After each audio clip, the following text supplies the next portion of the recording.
कैसी तेरी खुद गर्जी, ना धूप चुने ना छाँव। कैसी तेरी खुद गर्जी, किसी ठोर टिके ना पाँव।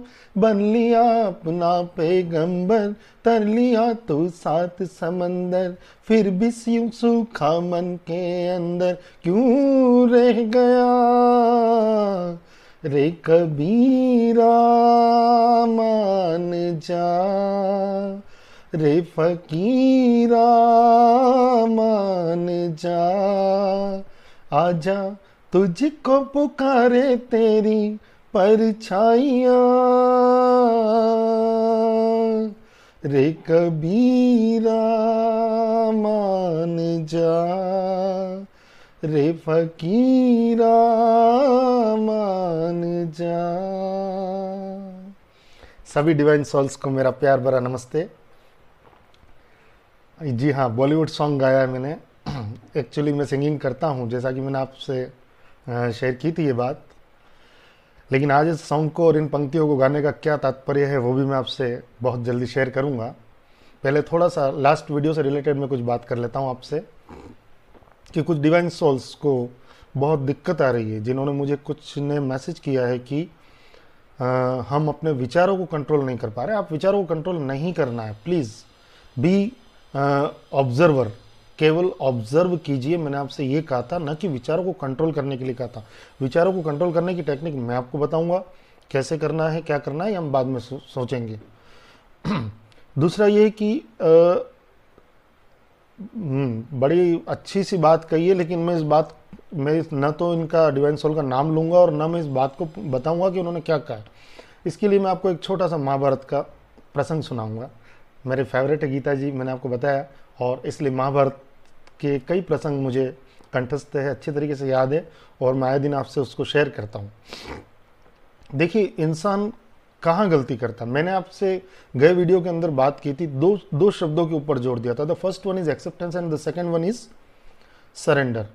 बात कहाँ आती है कि हम पहली चीज तो ये कि एक्सेप्ट नहीं कर पाते कि हम में कमी है। ठीक है, कोई दिक्कत नहीं, मैं आज उसकी टेक्निक बताऊंगा, और ये सॉन्ग क्यों गाया है वो भी उसी से रिलेटेड है, मैं आपको वो भी चीज़ बताऊंगा। दूसरा चीज़ होती है सरेंडर। हम सरेंडर करने में भी पीछे, देखिए कमजोरी है उसको स्वीकार नहीं कर रहे हैं, वहां तक भी ठीक है, लेकिन हम डिवाइन को सरेंडर करने से भी डरते हैं। हमको ऐसा लगता है कि नहीं, भगवान क्या कर लेगा, भगवान कहाँ है। एक तरफ तो आप भगवान भगवान करते हैं, दूसरी तरफ आप भगवान को सरेंडर करने से डरते हैं।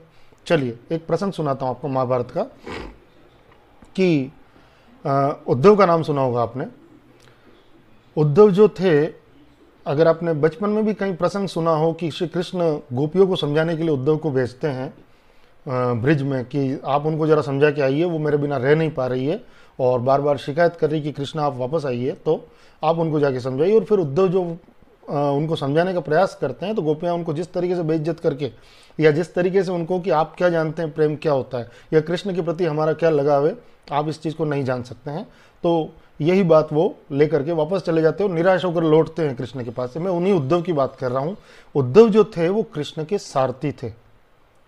देखिए, महाभारत का युद्ध समाप्त होता है तो कृष्ण कहते हैं कि, मतलब आराम से थोड़ा सा बैठते हैं कि अब तो सब कुछ निपट गया, जो मेरा उद्देश्य था अधर्म के ऊपर धर्म की विजय का, वो भी हो चुका है। मैं जिस सोल पर्पज से आया था, या मैं अवतार लेकर के आया था, मैंने वो काम कर चुका हूँ मैं। तो वो थोड़ा सा आराम से बैठते हैं, तभी उनको ख्याल आता है सामने ही खड़े हुए उद्धव के बारे में। वो उद्धव से कहते हैं कि मैंने जिसने जो मांगा उसको सब कुछ देने का प्रयास किया और दिया भी है, लेकिन आज दिन तक तुम्हारा कभी मुझे ख्याल नहीं आया, जबकि तुम हमेशा मेरे से इतने जुड़े हुए रहे कि मैं जहाँ कहीं भी जाता हूँ तुम मेरे सारथी हो। सारथी किसको कहते हैं, कि जो मालिक को हर कहीं लेके जाता है। तो आप मेरे सारथी, लेकिन मुझे कभी आपके बारे में ख्याल नहीं आया, और आज न जाने मुझे कुछ ऐसा लग रहा है कि नहीं, आपको मैंने कभी कुछ नहीं दिया है। तो आज आपसे मैं कहता हूं कि आपको जो भी चाहिए आप मांग सकते हैं। तो उद्धव जो होते हैं वो कहते हैं कि प्रभु मुझे क्या चाहिए, आपका सारथी बन गया, इससे ज़्यादा और क्या चाहिए। मैं तो जीवन वैसे ही तर गया है, अर्थात मुझे तो भगवत प्राप्ति हो चुकी है कि जो भगवान का सारथी बन जाए। जबकि हम क्या कहते हैं कि हमारे जीवन का सारथी है प्रभु, तू बन जा, लेकिन मैं आपका सारथी बना तो मुझे तो किसी चीज़ की कोई कमी नहीं है। चलिए लेकिन फिर भी कृष्ण मानते नहीं और वो कहते नहीं, आप कुछ तो मांगिए। तो उद्धव कहते हैं कि देखिए वासुदेव, मुझे तो कुछ नहीं चाहिए, लेकिन हाँ एक मेरी शंका है, मैं उसका समाधान करवाना चाहता हूँ आपसे, अगर संभव हो तो उस शंका का समाधान कर दीजिए। तो वासुदेव पूछते बताइए। तो वो कहते हैं कि आपने वो जो द्यूत क्रीड़ा हो रही थी उस भवन में अंतिम पलों में आपने एंट्रेंस किया, मतलब प्रवेश किया, और किसी तरीके से द्रौपदी को लज्जित होने से बचाया। तो इतनी देरी आपने क्यों लगाई? देखिए बहुत अच्छा प्रश्न है। अब कृष्ण जो होते हैं वो उसको कहते हैं कि ये तो आपने सोच लिया कि मैं बहुत देर से पहुंचा या मैं आया, जो भी कुछ हुआ, लेकिन तुमने इसके स्टार्टिंग या इतिहास में जाने की कोशिश नहीं की।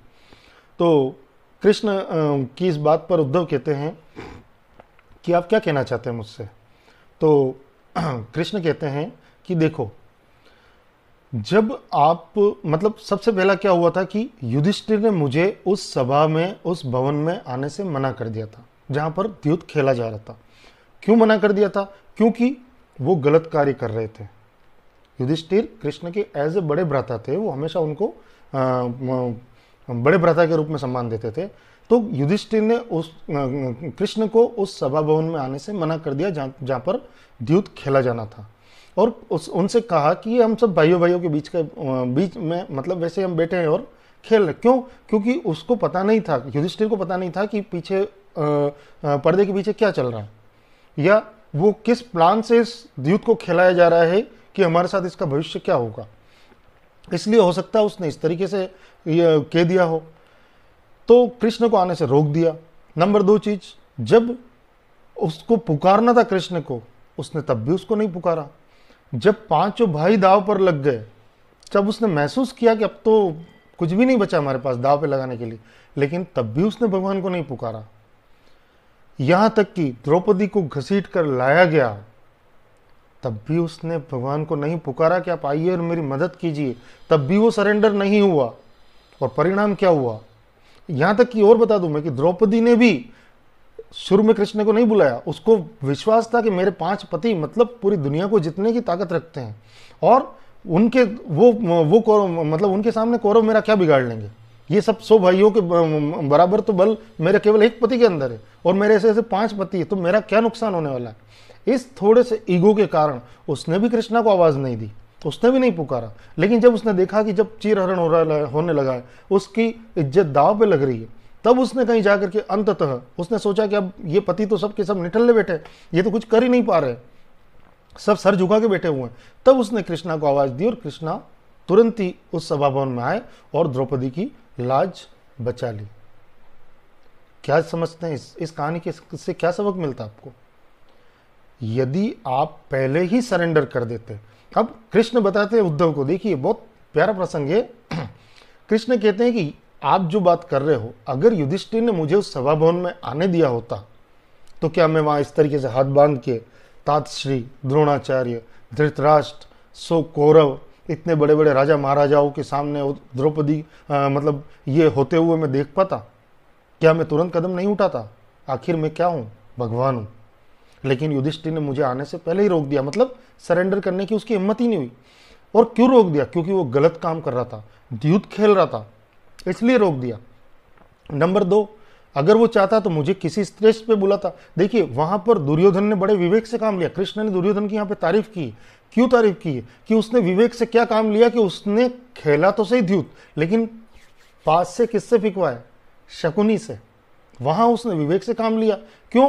कि उसको पता था कि मेरे पासों से तो मैं जीत नहीं पाऊंगा, लेकिन शकुनी के पास ये क्या कह सकते हैं, गॉड गिफ्ट है कि वो जो भी चाहेगा वो पासे देंगे उसको। अगर युधिष्ठिर, जब उसने ये देख लिया कि दुर्योधन ने शकुनी से पासे फेंकवाने का निश्चय किया, अगर मुझसे कहता युधिष्ठिर पासे फेंकने के लिए, तो क्या होता उसका परिणाम? सोच सकते हो? नहीं, युधिष्ठिर ने यहां पर भी दूसरी गलती की, जबकि यहां पर विवेक से काम किसने लिया? दुर्योधन ने। उसके बाद जब एक के बाद एक भाई दाव पर लग गए, पूरा जो कुछ भी उसके पास साम्राज्य था वो दाव पर लग गया, तब भी उसने मुझे आवाज नहीं दी। यहां तक कि जब दुर्योधन ने दुशासन से कहा कि उसको खींच के घसीट के लेके आओ द्रौपदी को, तब भी उसने मुझे याद नहीं किया। तो हम गलती कहाँ कर रहे हैं? यहाँ प्रसंग क्या है? मैं यहाँ इस प्रसंग को क्यों आपके सामने खोल रहा हूं? हम गलती वहां कर रहे हैं कि हम भगवान को सरेंडर करने से डर रहे हैं। और देखिए, don't try to manipulate the God. मैं आपको फिर कह रहा हूं, don't try to manipulate the universe. आप अगर ये सोच रहे हैं कि मैं यूनिवर्स को मूर्ख बना सकता हूं, मतलब मेरे दिल में कुछ और है, मैं उसको कुछ और बता रहा हूं, मैं कर कुछ रहा हूं और मैं उसको कुछ और बता रहा हूं। He knows everything. आप उसको अल्लाह कहिए, आप उसको जीसस कहिए, आप उसको गुरु नानक कहिए, आप उसको भगवान कहिए, वो सब जानता है। वो एक ही है, जो कोई भी है वो एक है, वो एक ताकत है, सुप्रीम पावर है, मास्टर ऑलमाइटी है, और वो हर चीज को जानता है कि आपके मन में क्या है, आपके दिल में क्या है, और आपके दिमाग में क्या है, और आप क्या शो कर रहे हैं। सो मैं एक तरीके से आपको वार्निंग दे रहा हूं कि don't try to manipulate. Even कोशिश भी मत कीजिए उसको वर्गलाने की, उसको मूर्ख बनाने की, वरना परिणाम वही होगा जो पांडवों के साथ हुआ था। आपने कहा मुझे कि मैं अपने विचारों को नहीं रोक पा रहा हूं। क्यों नहीं रोक पा रहे हैं? इसलिए कि आपको अपने भगवान पर विश्वास नहीं, अपने आप पर विश्वास नहीं, इसलिए आप नहीं रोक पा रहे। आप एक बार सरेंडर करके तो देखिए, कैसे नहीं रोक पाएंगे आप। और विश्वास कीजिए उसके ऊपर, 100% विचार आपके कंट्रोल में आएंगे और आप सक्सेसफुल होंगे। चलिए, आज मैं आपको जो मैंने गीत सुनाया था कि आजा तुझको बुलाए तेरी परछाइयाँ, परछाई के ऊपर एक, जब अभी आपको मैं केवल तैयार कर रहा हूं इनर वर्क के लिए, और इनर वर्क या स्पिरिचुअल अवेकनिंग के लिए जो जो आपको साधन चाहिए, मैंने आपको 2 चीजें बताई थी, द एक्सेप्टेंस एंड सरेंडर। आज मैं आपको बताता हूं परछाई। हर इंसान के 2 रूप होते हैं। कई लोगों के 2 नाम होते हैं, लेकिन उसके 2 रूप भी होते हैं। एक वो रूप जो मैं आपको पहले ही बता चुका हूं कि जो वो समाज के सामने प्रेजेंट करता है, आपके सामने प्रेजेंट करता है, और एक वो रूप जो वो अंदर लेकर के घूमता है। और ये रूप इतना भयानक होता है, इतना ड्रेडफुल होता है, इतना डरावना होता है कि वो आपको जीने नहीं देता। कब? जब जब भी वो आपके ऊपर हावी होने लगता है। और वो हावी क्यों होता है, क्या होता है, क्या होती परछाई? देखिए, परछाई कभी पीछा नहीं छोड़ती इंसान की। यदि आपके मस्तिष्क में ये है, ये दिमाग में है कि मैं अपनी परछाई से पीछा छुड़ा लूंगा, मैंने अगर यहाँ हाथ रखा है तो इस हाथ की कहीं परछाई गिर रही है और मैं लाख कोशिश कर लूँ, अगर हाथ जब तक नहीं हटाऊंगा परछाई नहीं हटेगी। जब तक मेरा हाथ सलामत है तब तक मेरी परछाई भी रहेगी, जब तक मैं सलामत हूं तब तक भी मेरी परछाई रहेगी। मैं इस परछाई से पीछा नहीं छोड़ा सकता हूं।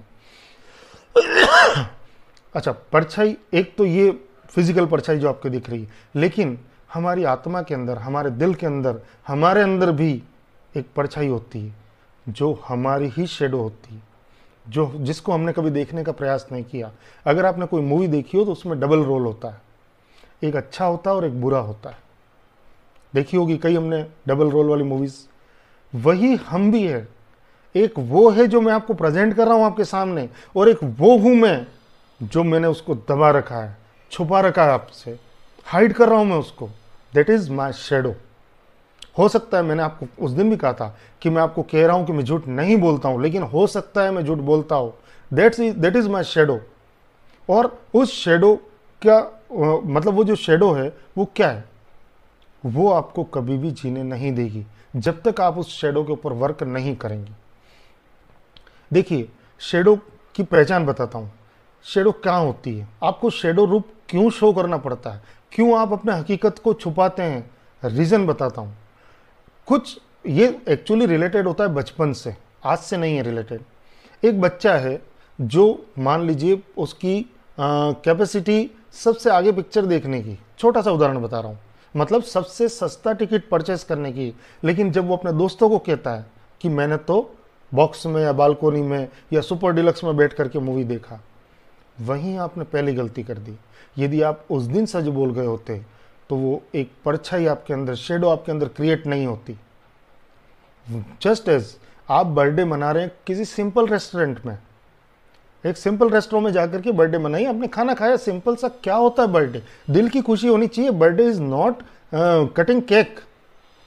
केवल केक काटना थोड़ी बर्थडे है। आप दिल से कितने प्रसन्न हैं, आप उस दिन को, जो आपका महत्वपूर्ण दिन है जिंदगी का, उस दिन आपने क्या अचीव किया, उस दिन आपको क्या फीलिंग हो रही है कि इतने सालों में मैंने क्या अचीव किया, क्या गलत किया, क्या सही किया। ये अपने आप को ऑब्जर्व करने का दिन है।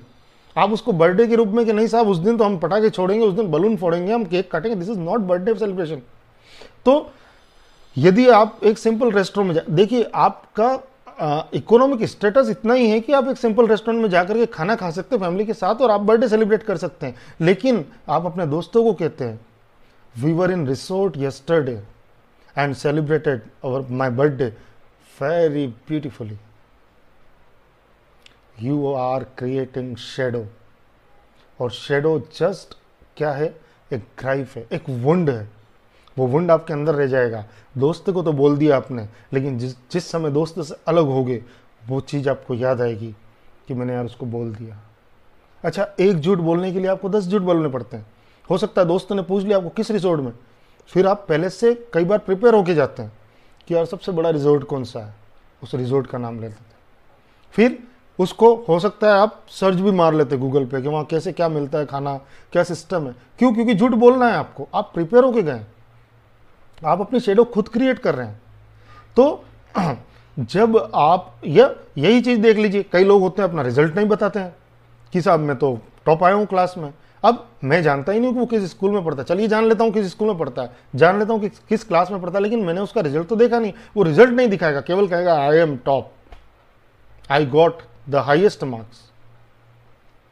शेडो क्या कर रहे हैं आप? खुद वुंड क्रिएट कर रहे हैं, खुद अपने घाव बना रहे हैं अपने अंदर, और ये आपको एक दिन उस लेवल पे ले जाएगा कि जिस दिन आप किसी को कहने की स्थिति में भी नहीं रहेंगे। बताऊंगा मैं आपको। तो सबसे पहले क्या कर रहे हैं आप अपने, मतलब शेडो वर्क जहां हम कर रहे हैं, शेडो का मतलब क्या होता है कि आपने अपने ऊपर एक मुखौटा धारण कर रखा है, एक मुखौटा बना रखा है। मतलब आप अपनी ओरिजिनलिटी को छुपा रहे हो और आप क्या कर रहे हो, एक मुखौटा पहन करके घूम रहे हो। कारण क्या है? समाज में स्वीकार्यता पाने के लिए, कि कोई ये नहीं कह दे कि है बस 60%। किसी ने अगर ये कह दिया तो हमारी बेइज्जती हो जाएगी। केवल इस चीज को छुपाने के लिए हमने क्या किया, झूठ का सहारा लिया। फिर दूसरा ये है कि आप कई बार इसलिए भी झूठ बोलते हैं, मुखौटा धारण करते हैं कि आप एक पर्टिकुलर पोस्ट पे बैठे, एक कलेक्टर के लेवल का व्यक्ति है, रास्ते पे खड़े हो, उसके पानी पूरी के ठेले पे उसको पानी पूरी खाने की इच्छा हो रही है, लेकिन वो नहीं खा सकता है just because of his status. उसका एक सोशल स्टैंडर्ड है कि अगर मैं यहाँ खाऊंगा पानी पूरी, कोई आते जाते देखेगा तो क्या कहेगा। आपने उस भावना को क्या कर दिया, दबा दिया, अंदर दबा दिया। कई बार आप दिखावा करने के चक्कर में गलतियां करते हैं, कई बार मैच्योर बिहेव करते हैं कि आप बहुत हायर लेवल के व्यक्ति है। अब हायर लेवल के व्यक्ति है तो मजबूरी है कि आप छोटे लेवल की दुकान पे जा नहीं सकते, जबकि आपका पॉकेट आपको अलाउ नहीं कर रहा उस शॉप पे या उस मॉल में जाने के लिए, लेकिन आप क्या कर रहे हैं, just because of show off करने के लिए आप क्या कर रहे हैं, उस मॉल में जा रहे हैं। या आप किसी छोटी दुकान से ले भी आए कोई आइटम, हम बताएंगे नहीं, हम क्या कहेंगे, उस मॉल से लेके आया, उस शोरूम से लेकर के आया। This is your first mistake. तो शेडो कहाँ होती, पहली चीज देख ली आपने। दूसरा, कब क्रिएट होता, अच्छा इसके बाद और भी है, यही इमेज धीरे धीरे हमारे ऊपर हावी होने लगती। मैंने कहा ना, एक आपने बर्थडे रिजॉर्ट में मनाने का आपने कह दिया, तो दूसरा बर्थडे आप बेटर रिजॉर्ट में मनाने की बात करेंगे उसको, या ये कहेंगे कि हम तो सीधे ही यूएस चले गए थे, हम तो ऑस्ट्रेलिया जा रहे बर्थडे सेलिब्रेट करने के लिए, 4 दिन घर में दबे हुए रहोगे। होता है ऐसा, करते हैं, आप करते हैं, मैं भी करता हूं, हम सब समाज के एक पार्ट है।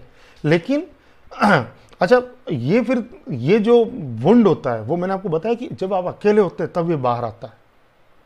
4 दिन से आप अंदर बैठे हैं ये कह करके कि मैं ऑस्ट्रेलिया गया था, क्या स्थिति रहेगी आपकी उन 4 दिनों में, क्या फील करेंगे आप उन 4 दिनों में, कैसा बर्थडे सेलिब्रेट करेंगे। आपका जो मुख्य दिन था जिंदगी का, आपने उसको बिगाड़ दिया, उसी की बलि चढ़ा दी आपने, जस्ट बिकॉज ऑफ क्या कहते हैं, टू शो ऑफ, केवल शो ऑफ करने के लिए आपने वो उस दिन का बलिदान कर दिया, उस दिन की खुशियों का बलिदान कर दिया। ठीक है, उसके बाद हम और मुखौटा क्यों ओढ़ते हैं। हमारे पूरे समाज में एक बड़ी चीज है कि सबसे बड़ा रोग क्या कहेंगे लोग, और उन लोगों की चिंता, जिन लोगों को आपकी चिंता नहीं है, आप उसकी चिंता करने के लिए उस शेडो को जबरदस्ती, उस मुखौटे को ओढ़ करके चल रहे हैं, जी रहे हैं। सेकेंड थिंग, कई बार क्या होता है कि आप अपेक्षा के अनुरूप अपने आप को शो करना चाहते हैं। मतलब हर एक सिंपल सी बात है, 2 लवर हैं, एक लड़का एक लड़की, आप लड़की को शो करने के लिए कि साहब मेरा स्टैंडर्ड इतना हाई है, आपने जिस रेस्टोरेंट में कभी कदम नहीं रखा, उस रेस्टोरेंट में उसको खाने के लिए ले जा रहे हैं। क्या कर रहे हैं आप? अपने आप से चिटिंग, और उससे भी चिटिंग। कल को अगर उससे आपकी शादी होगी तो क्या होगा? जानते परिणाम? नहीं। इसलिए हम किए जा रहे हैं गलतियां। उसके बाद कई बार हम बुरा होने से बचने के लिए गलती कर देते हैं। देखिए, आपको डर है और यार किसी ने देख लिया तो क्या होगा, आप तुरंत उसको हाइड कर देंगे उस चीज को।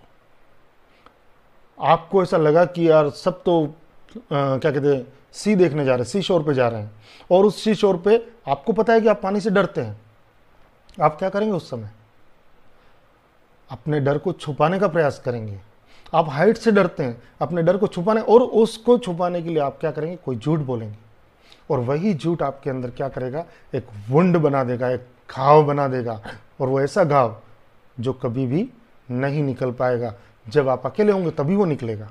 तो नंबर 2 हो गया। उसके बाद सबसे बड़ी चीज क्या है कि ये फीलिंग किसी और के सामने बाहर आती भी नहीं है। अकेले में तो आएगी, लेकिन अकेले में हम उसको क्या करेंगे? दबा देंगे। क्यों नहीं आती? क्योंकि हमारा ईगो उसके ऊपर हावी हो जाता है। वो फीलिंग हमारी बाहर नहीं आती। अगर हमने किसी को कह दिया कि मैं पानी से डरता हूं, है पानी से डरता है, मैं तो समुद्र में भी तैर सकता हूं। सामने वाला कह रहा है मैं तो समुद्र, अरे यार भगवान ने उसको दिया है, कुछ गॉड गिफ्ट दिए, हो सकता है उसने अर्न किया हो, लर्न किया हो, गॉड गिफ्ट हो, कुछ भी हो। आप कौन होते हो? आप डरते हो तो डरते हो, स्वीकार कीजिए, हाँ मैं डरता हूं। लेकिन हम क्या करते हैं? उसको हाइड करते हैं। और फिर क्या होता है कि पहले तो हम हाइड कर रहे हैं, ईगो फिर हमारा और हावी हो जाता है, और हम उसको, और उस बात को हम बचाने का प्रयास करते हैं, अपने तर्क को सत्य साबित करने का प्रयास और करते हैं अलग से। अरे नहीं यार, आज थोड़ा सा क्या पता फीवर जैसा लग रहा है यार, आज नहीं, कल होता तो मैं 100% में तैर के बता देता था समुद्र क्या चीज़ है यार, मैंने तो इंग्लिश चैनल क्रॉस किया। होता है, ऐसा भी होता है। ठीक है। इसके अलावा भावनाओं को हम छुपाते हैं। फेंकू, सीधी सा एक गलत शब्द है लेकिन मैं काम में ले रहा हूँ। फेंकू मतलब जो फेंक है, फेंकता रहता है। अरे हमने तो ये किया, हमने तो वो किया। ये सब क्या है? आपकी शेडो है, और इस शेडो को आप खुद क्रिएट कर रहे हैं, कोई और आपको नहीं कह रहा करने के लिए। एक बार अगर आपने स्वीकार कर लिया कि मैं पानी से डरता हूं, बस वहीं तक आपकी बेइज्जती होगी। और वो भी बेइज्जती नहीं होगी, अगर समझदार इंसान होगा तो इस बात को समझेगा कि अगर तू पानी से डरता है तो तुझे पता नहीं मैं भी हाइट से डरता हूं, वो भी अपनी पोल खोल देगा आपके सामने।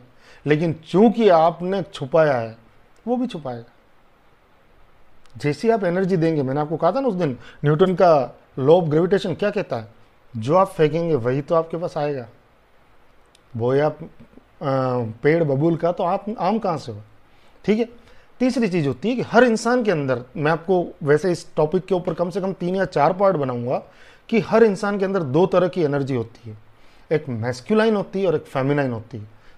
गौर कीजिएगा, मैं इसको आपको बहुत डिटेल में बताऊंगा जब हम रिलेशंस के बारे में बात करेंगे, जब हम इनर हीलिंग के बारे में बात करेंगे, तब इसको मैं डिटेल में बताऊंगा। आज केवल आपको परिचय दे रहा हूं कि एक होता है शिव और दूसरी होती है शक्ति। शिव जो है वो मैस्कुलाइन एनर्जी है, और शक्ति जो है वो फेमिनाइन एनर्जी है। अगर आपने नहीं सुनी है कथा शिव और शक्ति की, किस प्रकार से माँ पार्वती सती हुई पहले जन्म में, और किस प्रकार से अगले जन्म में वापस तपस्या करके मतलब शिव को प्राप्त किया, ये पूरी एक लंबी चौड़ी कथा है। कभी मौका मिला तो ये भी आपको प्रसंग में सुना सकता हूँ, हालांकि बहुत लंबी चौड़ी, लेकिन आपको मैं शॉर्ट में सुनाऊंगा। चलिए, तो क्या किया आपने, क्या है आपके अंदर? 2 तरह की शक्तियां, शिव और शक्ति। कई बार क्या होता है कि ये शक्तियां जो कहने को वो आदमी है, लेकिन उसके अंदर फेमिनाइन शक्ति है। शक्तियां दोनों है, लेकिन फेमिनाइन शक्ति क्या है?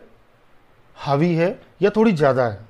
और इसलिए आदमी होते हुए भी क्या कर रहा है वो, उसमें थोड़े से फेमिनाइन सिम्टम्स है।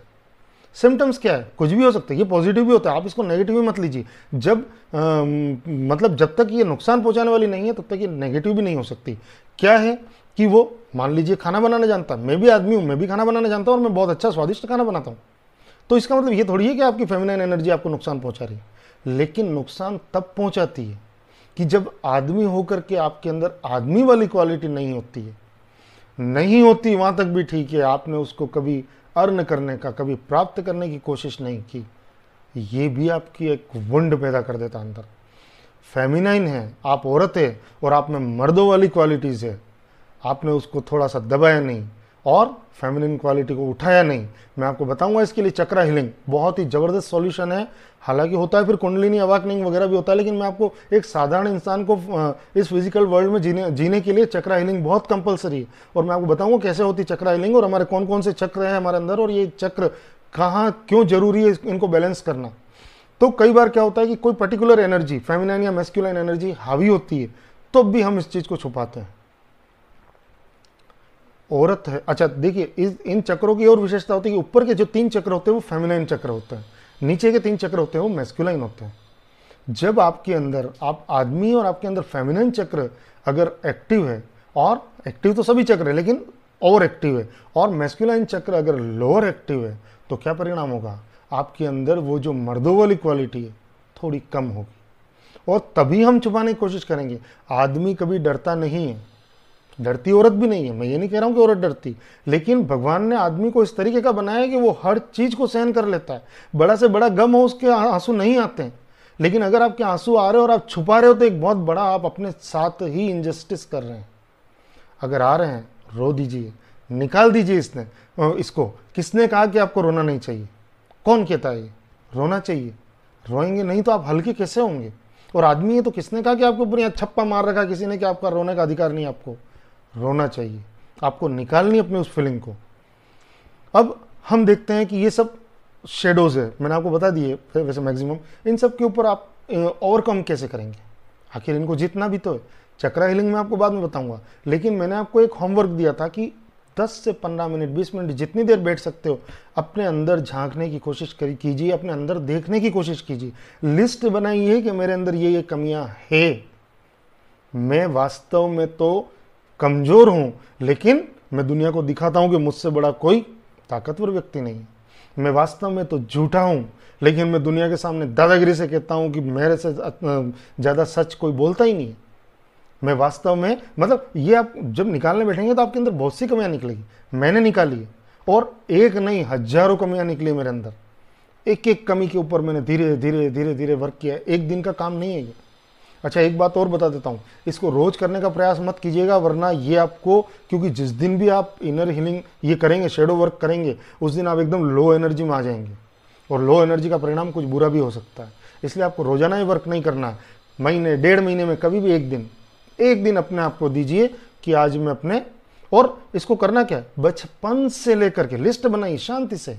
बचपन से लेकर के मेरे साथ कब कब ऐसा हुआ, कब मुझे गलती नहीं थी तब भी मेरे पापा ने मुझे झापट मार दी, मुझे डांट दिया मम्मी ने, और मैंने उस गम को, उस दर्द को अंदर उतार लिया, दबा दिया। क्यों? क्योंकि पापा को तो आप झापट मारने से रहे बदले में, मम्मा को तो डांटने से रहे आप बदले में। आपने क्या किया, उस वुंड को अपने अंदर उतार लिया, और वो धीरे धीरे धीरे धीरे वो वुंड बड़ा होता गया। परिणाम क्या हुआ, जिस दिन आपको कोई आपसे छोटा बच्चा मिला या आपका खुद का बेटा मिला, आपने उसको झापट रख दी।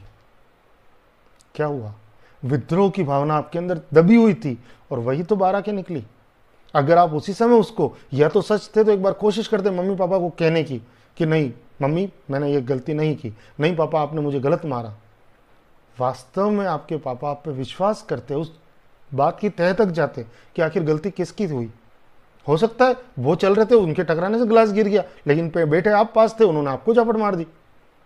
और तुलसीदास जी ने इसके लिए एक बहुत अच्छा वो चौपाई कही है, पूरी चौपाई नहीं बता रहा हूँ मैं आपको, छोटा सा वो उसका अंश बता रहा हूँ। समर्थ को नहीं दोष गोसाई, समर्थ व्यक्ति का कोई दोष नहीं होता है। कई बार हमको स्वीकार करना पड़ता है, हमने गलती नहीं की, फिर भी हमारे बॉस ने हमको डांट दिया। हमने उसको क्या किया, हमने बॉस को कोशिश नहीं की कि रिक्वेस्टिव लैंग्वेज में कि सर ये मैंने नहीं किया, लेकिन बॉस भी उस समय गुस्से में थे। क्यों? क्योंकि उनकी भी कोई माइनस पॉइंट होगा, उनके अंदर भी हो सकता है बाद में उनको रियलाइज होगा, लेकिन आपने तो अंदर अपने वुंड पैदा कर दिया, और वो वुंड आपको खाया जा रहा है। कई बार पिक्चरों में देखा होगा आपने, रियल लाइफ में देखा नहीं देखा, लेकिन मूवीज में तो आपने देखा होगा। वास्तव एक मूवी थी बहुत ही अच्छी संजय दत्त की, लास्ट में उसको रिग्रेट फील होती है, ग्राइफ फील होता है, उसको एहसास होता है कि मैंने क्या कर दिया। माँ की गोदी में जब वो अपने गोली मारता अपने आप, क्या होता है, क्यों करता है वो ऐसा? क्योंकि वो अपने गमों से ही निजात नहीं पा सकता है। बहुत मर्डर किए उसने, बहुत गलत किया, हालांकि उसके साथ हुआ था इसलिए उसने ऐसा किया। मैंने कहा ना कि बच्चे को झापड़ मारी थी तो उस बच्चे ने अपने उस विद्रोह की भावना को, उस पापा के अटैक को उसने कहां पे ले जाके किया, अपने बेटे को मार के उसको बराबर कर दिया। लेकिन यदि आपने उसको पहले ही सॉर्ट आउट कर दिया होता तो ये स्थिति नहीं होती। ठीक है, तो ये जो भावना होती है वो सब क्या होती है, बचपन से पैदा होती है। गलत पेरेंटिंग से भी कई बार होती है। आपके माँ बाप ने हो सकता है गलती की और उस गलती को आप भुगत रहे हैं। आप घर में सबसे छोटे हैं, आप ही को कहा जाता है जा बेटा पानी लेके आ, चल बेटा ये दे क्या, वो लेके आ, बाजार से ये लेके आ। क्यों? क्योंकि आप छोटे हैं। तो ठीक है, कोई दिक्कत नहीं, लेकिन आप उसका वुंड बना दिया। हम उस वुंड को लेकर के आजीवन चलते रहते हैं और वही वुंड फिर कभी दिखावे में, कभी मास्क में, कभी, क्योंकि आपको अगर बहुत अच्छी सोसाइटी मिली है तो आप उन वुंड्स को शो तो कर नहीं पाएंगे, आप उन भावनाओं को मारने से तो रहे। मान लीजिए आपका बेटा आपसे ज्यादा ताकतवर है तो क्या उसको आप झपट मार देंगे? हो सकता है थोड़ी देर तो वो आपके रेस्पेक्ट के तौर पे कुछ नहीं बोलेगा, लेकिन जब आप लगातार उसको पीटते रहेंगे तो वो भी एहसास करेगा कि यार मेरी गलती ने मुझे पापा क्यों मारे जा रहे हैं। और हो सकता है एक दिन मारेगा तो नहीं, लेकिन आपका हाथ पकड़ लेगा। वो क्या फील होगा? आप और भी बड़ा वुंड अंदर बना देते हैं। तो हमको करना क्या अब इसके लिए? चलिए सॉल्यूशन बताता हूँ। फिर आज वीडियो थोड़ा लंबा हो रहा है, माफ़ी चाह रहा हूँ मैं आपसे। छोटे छोटे से 2-3 सॉल्यूशन है। देखिए, एक तो अपने वुंड्स के बारे में लिखिए, और एक दिन जिस दिन आप लिखने बैठे केवल बचपन का लिखिए। बचपन में भी आप ये कोशिश कीजिए कि स्कूल टाइम तक का ही लिखिए। जब से पैदा हुए, जब से समझदार हुए, तब से लगा करके स्कूल टाइमिंग में आपने कहाँ कहाँ अपने वुंड अपने बनाए, कब कब बनाए, क्यों बनाए, उन वुंड्स को निकालिए। फिर क्या करना है? लिखते जाइए, लिखते जाइए। 1 पेज भरे, 2 पेज भरे, 100 पेज भरे, 200 पेज भरे। मैंने भरे हैं। एक बार तो मैंने लगभग, शायद मुझे याद है, 43 पेजेस भर दिए। आई कांट बिलीव इवन, मुझे अभी भी विश्वास नहीं होता कि मैंने उस दिन क्यों लिखा। लेकिन मैंने, न जाने मेरे को उस दिन निकालना था, सब निकालना था, और मैंने निकाल दिया। अब उसको क्या किया मैंने? अच्छे से भरा और उसके बाद उसको आग लगा दी। बहुत हल्का फील किया, आंखों से आंसू गिर रहे थे। फील नहीं कर पा रहा था मैं कि मैं मतलब किस स्थिति में हूँ, लेकिन उसको निकाला मैंने। और निकालने का परिणाम ये हुआ कि आज I am feeling better. This is the truth. मत मारिए अपने अंदर के इंसान को, जिंदा कीजिए उसको। You will feel better. आप इस समाज में कुछ देने आए हैं। आप बहुत महान इंसान हैं। आपकी आत्मा बहुत ही महान है। डिवाइन सोल बोलता हूँ मैं आपको। आपके अंदर बहुत कुछ है। क्यों मार रहे हैं उसको आप? आएगा उस दिन, आपको गुस्सा भी आएगा अपने आप पे, रोना भी आएगा, अपने आप को बाल नोचने की इच्छा होगी आपकी। लेकिन आपको पता है कि अगर आपने उस चीज़ को निकाल दिया तो आप कितने हल्के हो जाएंगे। क्यों शो करते हैं आप अपने आप को झूठा? क्यों शो करते हैं आप अपने आप को मुखौटा? क्यों शो करते हैं? मैंने कहा ना, दुनिया में कोई आपका नहीं है। फिर बता रहा हूँ आपको, कोई आपका नहीं है सिवाय अपने आप के। और आप अपने आप के मतलब भगवान आपका है। कोई आपका नहीं हो सकता। फिर कह रहा हूँ मैं, जिसको आप सबसे ज़्यादा क्लोज मानते हो वही व्यक्ति आपके साथ चीट करेगा ज़िंदगी में। चैलेंज कर रहा हूँ, लिख लीजिए आप इसको। जब तक आप उसको आपकी ज़रूरत है वो आपका है। जिस दिन आपकी ज़रूरत समाप्त हुई, मौका देख के वही आपको लात मारेगा। फिर किसके लिए, किस समाज के लिए आप ये कर रहे हैं? आप क्यों? आप सबसे बड़ा रोग, क्या कहेंगे लोग, क्यों कर रहे हैं आप? किन लोगों की चिंता कर रहे हैं आप? वही लोग जो आपके है ही नहीं। बताऊंगा मैं आपको, आपके सभी रिलेशंस की हकीकत बताऊंगा। कौन आप, किस व्यक्ति को भगवान ने आपके पास किस लिए भेजा है। एक एक व्यक्ति के और एक एक रिलेशन को मैं उधेड़ के रखूंगा। बस आपको मेरे साथ चलना होगा। और मैं फिर कह रहा हूं, मैं आपको सुख देने नहीं आया हूं। मैं आपके ऊपर कोई जादू नहीं कर पाऊंगा। हो सकता है अगर आप मुझसे कुछ बेटर अपेक्षा कर रहे हैं, कुछ नहीं दूंगा, लेकिन आपको आपसे मिला के रहूंगा, ये वादा है। और जिस दिन आपको आपसे मिला दूं और जिस दिन आप अपने से मिल जाओ, उस दिन मैं चैलेंज कर रहा हूं कि उस दिन भगवान और आप एक स्टेप की दूरी पे भी नहीं होंगे, 1 इंच की दूरी पर भी नहीं होंगे। उस दिन आप एहसास करेंगे कि कहाँ है भगवान? मैं खुद भगवान हूँ, मेरे अंदर भगवान है। मुझे किस भगवान की ज़रूरत है? क्यों? क्योंकि जो भगवान के अंदर गुण है वो गुण मैंने अपना लिए हैं। कष्ट सहन करना पड़ेगा, बहुत ज़्यादा परीक्षाएं लेगा वो, और आप खुद ले रहे हो अपनी परीक्षाएं। मैंने कहा ना, इन वुंड्स को निकालना इतना ईजी नहीं है। आप सोच रहे हैं कल आना कहने से दुख टल जाएंगे, उसको फील करना पड़ेगा। दुख क्या है? और मैं फिर कह रहा हूं कि आपके 101% दुख होगा कारण आप स्वयं हैं, न कि कोई और है। कोई माई का लाल आपको दुख नहीं दे सकता है जब तक आप नहीं चाहें। दुख के कारण कौन है? हम खुद है। हमने अपने वो मास्क लगाया इसलिए हम दुखी है। हमने मास्क क्यों लगाया? अगर पहले दिन ही हमने मास्क को नहीं लगाने का निश्चय कर लिया होता, क्या ये होता? नहीं होता। माफ़ी चाहता हूँ, कभी कभी भावनाएं निकल जाती है, लेकिन मैं आपको जो कुछ भी कहता हूँ 99% अपने अनुभवों से और अपने ज्ञान से सिखा रहा हूँ। मैं आपको कुछ भी किसी शास्त्र से, किसी उससे, हाँ, उद्धृत जरूर करता हूँ, मैं सीखता जरूर हूँ, मैं पढ़ता जरूर हूँ और उसको आत्मसात करता हूँ और वही मेरा ज्ञान के रूप में बाहर आता है। मैं कई लोगों को पढ़ता हूँ, मैं जीसस को भी पढ़ता हूँ, मैं कुरान की भी कुछ छोटी मोटी आयतों का अर्थ निकालने की कोशिश करता हूँ कि आखिर इसमें ये क्यों है, ये सबसे महत्वपूर्ण आयत क्यों है, उसको भी मैं पढ़ने की कोशिश करता हूँ। मैं जैन धर्म के भी सिद्धांत को मैंने पढ़ा है, मैंने महात्मा बुद्ध की कई कहानियां पढ़ी है, जहाँ तक कथाओं को भी पढ़ने का प्रयास किया है, तो उपनिषद भी पढ़े मैंने, लेकिन हाँ, उसको संक्षेप में, शॉर्ट में पढ़ा, क्योंकि एक सामाजिक जिंदगी जीते हुए आप उन सबका पूर्ण पालन तो नहीं कर सकते, लेकिन मैं तो आपको केवल जीना सिखाने की कोशिश कर रहा हूँ। जियो, शान से जियो। और मैंने कहा ना आपको, उसको जला दीजिए। आपको गुस्सा आ रहा है, जाइए किसी एकांत जगह में और चिल्लाइए जोर से, जितनी आपके अंदर ताकत है चिल्लाइए। देखिए आपका किस प्रकार से गुस्सा ठंडा हो जाता है। चलिए, आज का tip of the day, to remove guilt. जब गिल्ट की फीलिंग आए तो आपको कोशिश कीजिएगा, मैं आपको मतलब वो देने का प्रयास कर रहा हूँ, इसको अगर दिल से अपनाएंगे आप, इस स्विच वर्ड्स को या एंजल नंबर्स में आपको बताता हूँ, तो 100% ये बहुत ही ज़्यादा इफेक्टिव है। क्यों? क्योंकि मैं आपको यहाँ पर कोई भी चीज़ बिना अनुभव की नहीं बताऊँगा, ये वादा करता हूँ। तो लिख लीजिए, वैसे मैं आपको स्क्रीन पर भी लिख दूंगा, लेकिन फिर भी अगर आप चाहें तो लिख लीजिए, PINE, pine, RESTORE, restore, THANKS, thanks. एक साथ बोलना आपको, pine restore thanks, pine restore thanks, pine restore thanks. आपके अंदर जितने भी गिल्ट की भावना है, शायद ये आपको निकाल देगा। और ये गिल्ट की फीलिंग मत रखिए, निकाल दीजिए उसको, अच्छी तरीके से निकाल दीजिए। मैंने कहा, कोई बुरा लगे, किसी को लगे, किसी का अपमान होने दीजिए। अपना अपमान से तो आप बच जाएंगे, अपने आप को बुरा बनाने से तो बच जाएंगे। सॉरी। जय शिव शक्ति।